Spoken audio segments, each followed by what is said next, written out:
Hi, I'm Roberta. Welcome to my kitchen.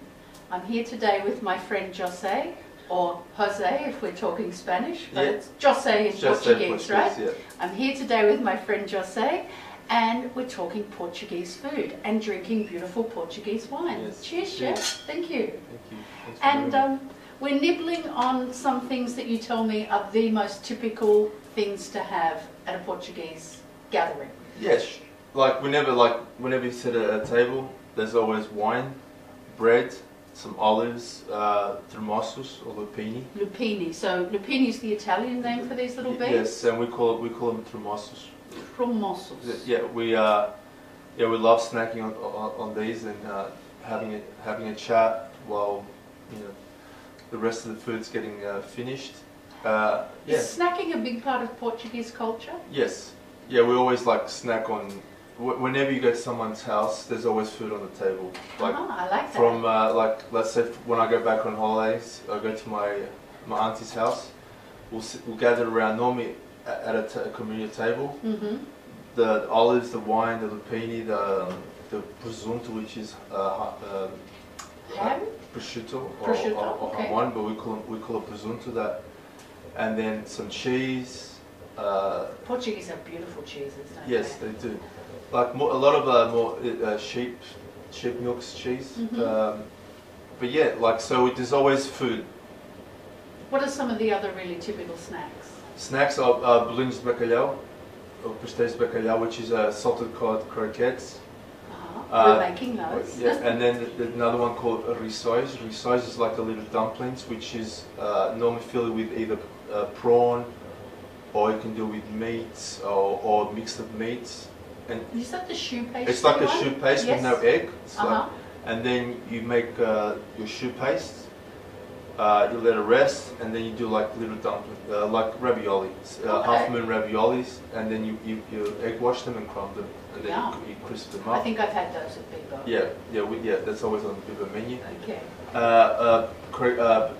Croquettes, carne, which is like meat croquettes. Mm-hmm. What sort of meat would you use in those? Beef and pork. I like to use a mixture, but traditionally a lot of it's beef croquettes. But I like to use a mixture of beef or put a little bit of chorizo paste, or just. So chorizo is very Portuguese as well. well. Chorizo. Yeah, that's but we smoke out. Sometimes we give a bit of a smoke. Sometimes and dry it. Okay. And yeah, with paprika. Whereas the Spanish one tends to be fresh. A little more fresh, yeah. Yep. But yeah, that's probably the difference. And then we like our smoked meats. What else is typically Portuguese? What are some of the ingredients that really distinguish Portuguese cuisine? Bacalhau and sardines. Okay. Tell me about the bacalhau, because it seems strange that a country with such a long coastline has preserved fish. How did that come about? Oh, because the trawlers in around the 1600s, I think, around about that time. Okay, so that long ago. Yeah, they would go to the North Atlantic. And just ship. They'll go for a month or two.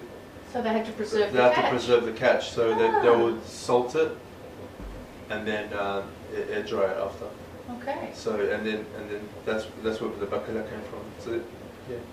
And sardines, you said. So sardines because we have a very large coastal area, and the Atlantic Ocean, the water is very, very cold.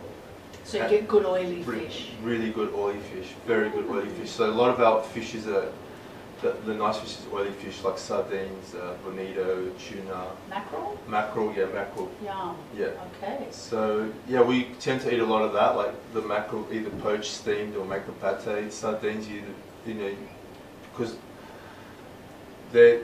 those fish is you want to eat them quite fresh, like 1 or 2 days. So they'll catch them, and then you pretty much you cook it straight away. And they lend themselves well to things like pate, don't they, when they've got a bit of oil? Exactly. What other ingredients are really, really typical for the Portuguese kitchen? We love our carbs, like rice. We have rice. We have a lot of rice. Instead of bread? No, bread's always on the table. Okay, so rice and bread. And bread, and there are sometimes, and then you might make a dish that has potatoes and beans. Okay, as well as the rice and bread. And that's with rice, like feijoada. Like it's just like a cassoulet, it's like a meat stew with like smoked meats, like a presunto, a chorizo, a pork hock, a belly.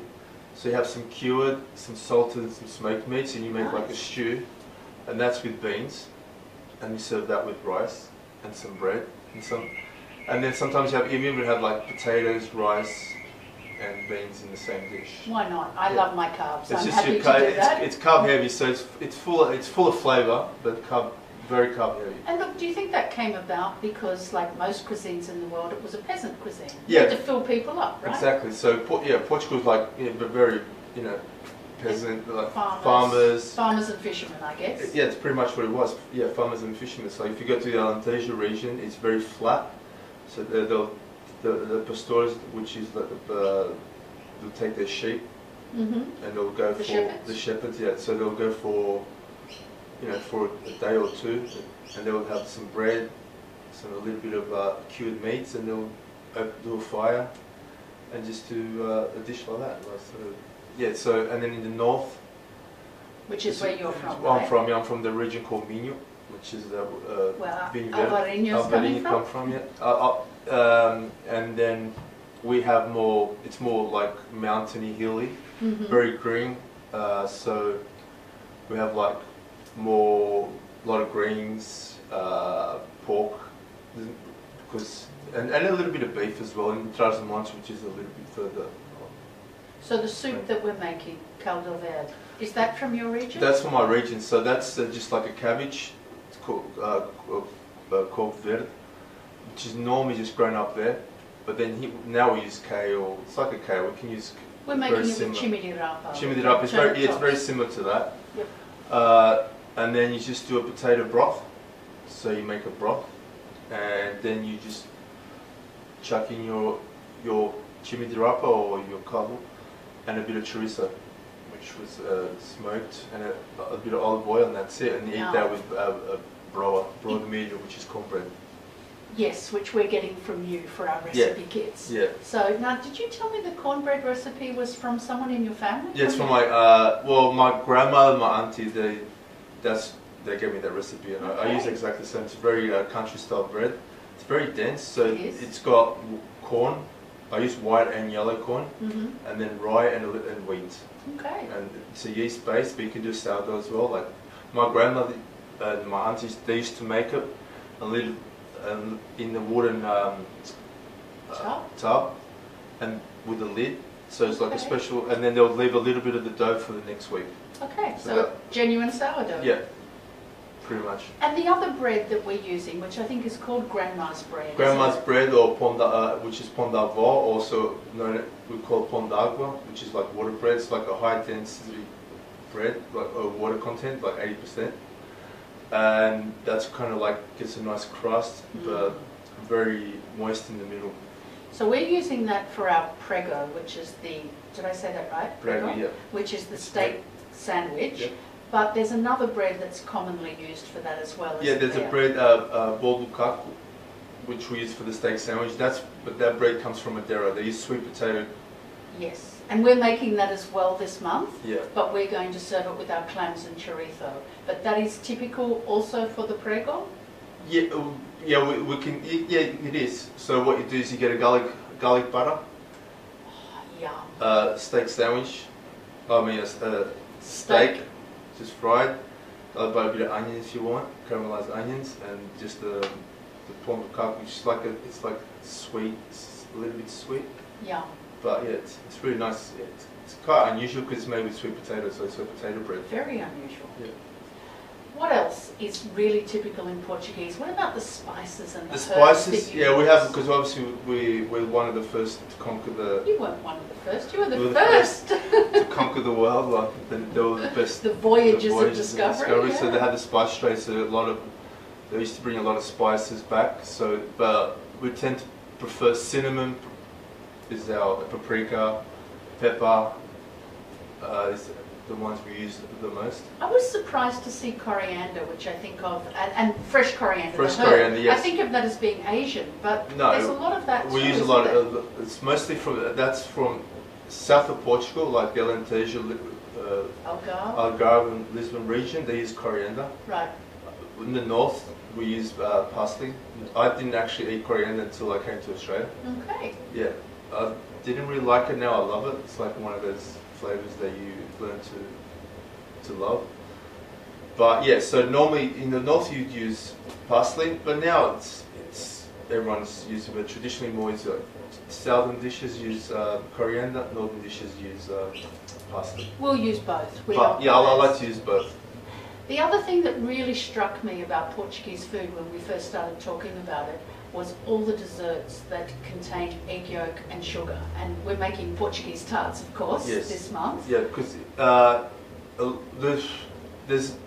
they used to use, they had a lot of eggs, and the whites, they use it for starching the nuns, and then they'll have a lot of yolks. For starching the clothes. The clothes and the... what's the habit. Yeah, okay. And then also they used to use it for clarifying wine. So they had all the leftover egg yolks. Egg yolks, but then they need to preserve it because there's like no fridges, and so they'll use sugar to preserve it. Right, So because some of the desserts seem to be little more than egg yolk and sugar. Egg yolk, sugar, and a bit of maybe cinnamon or a little bit of lemon. Vanilla. So yeah, Okay. and then so you make if you make pudding al biscuit, it's like egg yolks, a sugar syrup made with lardo, smoked lardo. Okay, so we're putting some pork cinnamon, in our sugar syrup. Sugar syrup, yeah, that's your fat. Okay.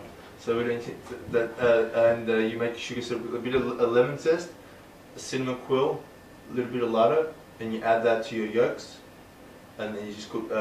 Then you make a caramel with a little bit of pork to finish the caramel, and then a little bit of port. Port. I thought you said pork again. So yes, port. So yes. you make a caramel, you stop it with pork, and use that as your fully whipped cream caramel, so the custard doesn't stick to your mold. Right.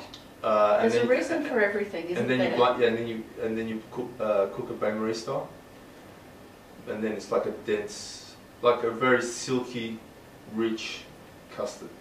Yeah. And that's the thing about, like, that's the probably one of the most popular puddings in Portugal. It's like a cream caramel. Okay. But it's Portuguese style, yeah. Creme caramel with pork and port. Pork, yeah, exactly.